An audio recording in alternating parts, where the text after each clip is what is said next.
Okay, so explain a little bit about what the title of the blog and vlog, A Line in the Sand, mean to you.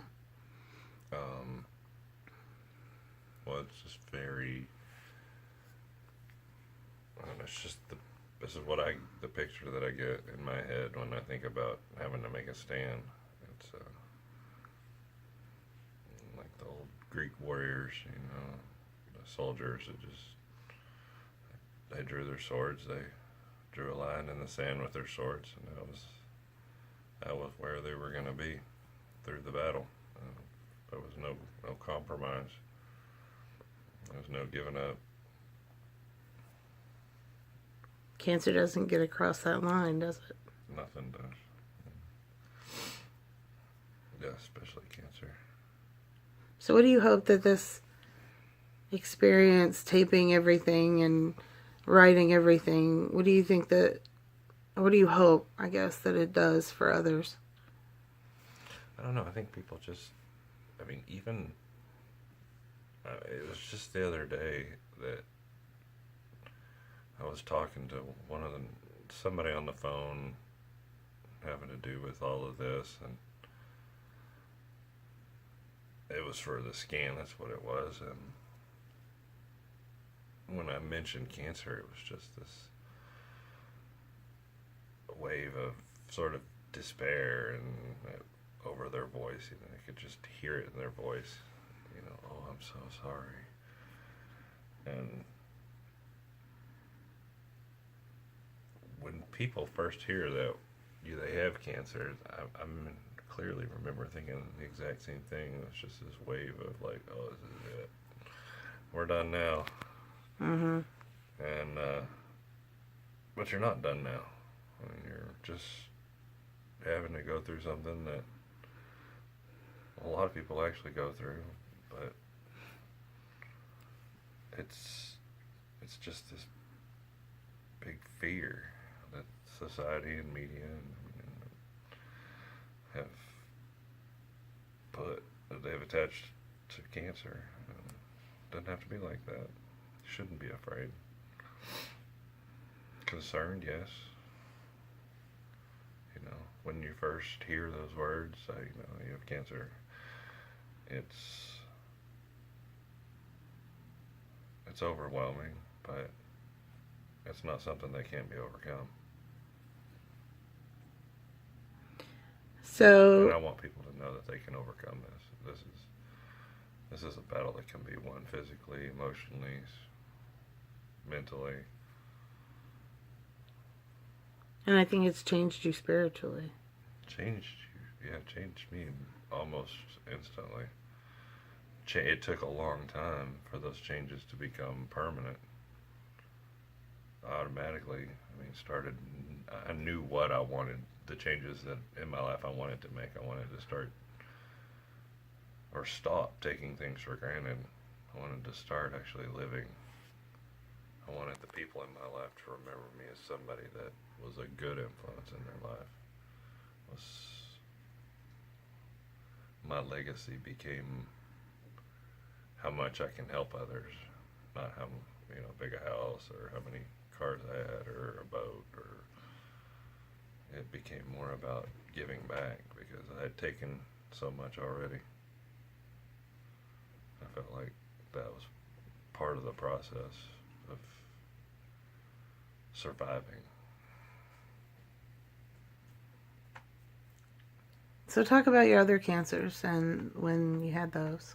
2001, I was diagnosed with Hodgkin's lymphoma. It was almost a year and a half after I quit smoking for 15 years. Um, when they did CAT scan for more nodes, more cancer, they were just looking to see what was there. If it had spread anywhere else besides my neck. I don't know if you can see it. I don't see it. No, you can see it, just showing. It's not ugly, it's beautiful. Battle scars. Then they found the spot on my kidney, and that was renal cell carcinoma and kidney cancer. So those two were diagnosed relatively soon from one another. 6 months exactly apart to the day. Pretty darn close.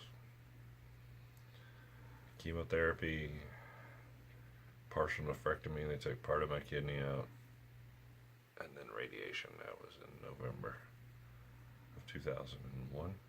Yep. That was done.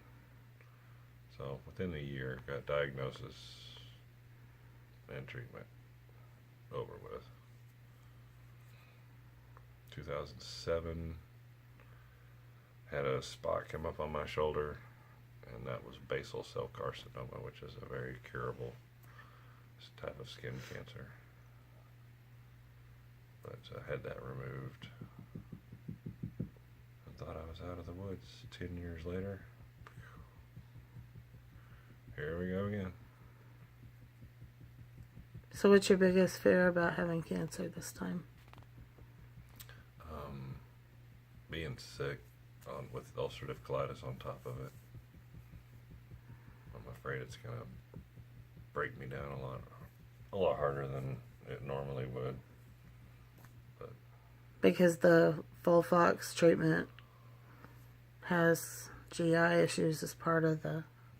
it's just the fact that my hemoglobin's almost always down, my iron's down. I mean, I already fight just to not get sick.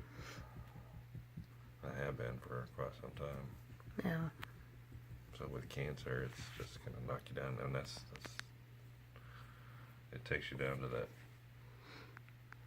feeling like you've got the flu, kind of sick. So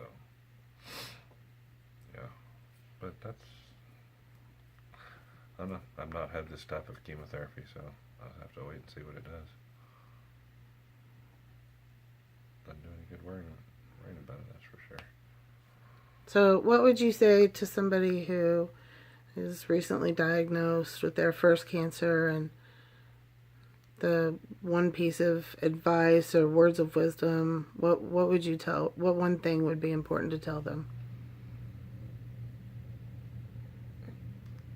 Don't let it beat you up here. Don't let all the people around you crying and freaking out and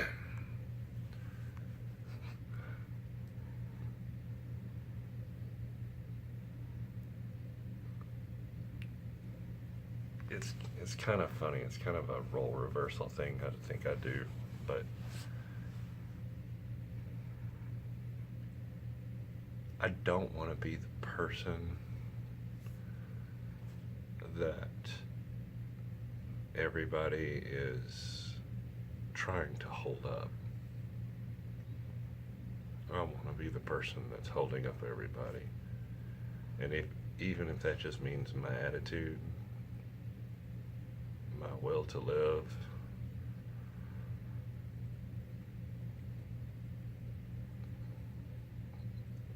I don't want people feeling sorry for me.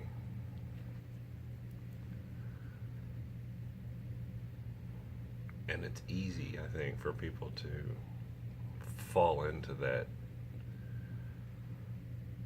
I look at it as a whole. It's, you got all these people around you that are, like crying, and maybe not all the time, you know what I'm saying, but they're looking at this situation as just this dire straits. And I just want people to see that there is light beyond the diagnosis. I think you should start your battle early and start thinking about what it is that you cherish in life, what it is that you think is important, whatever gives you strength. Grab a hold of it and go to draw that line in the sand.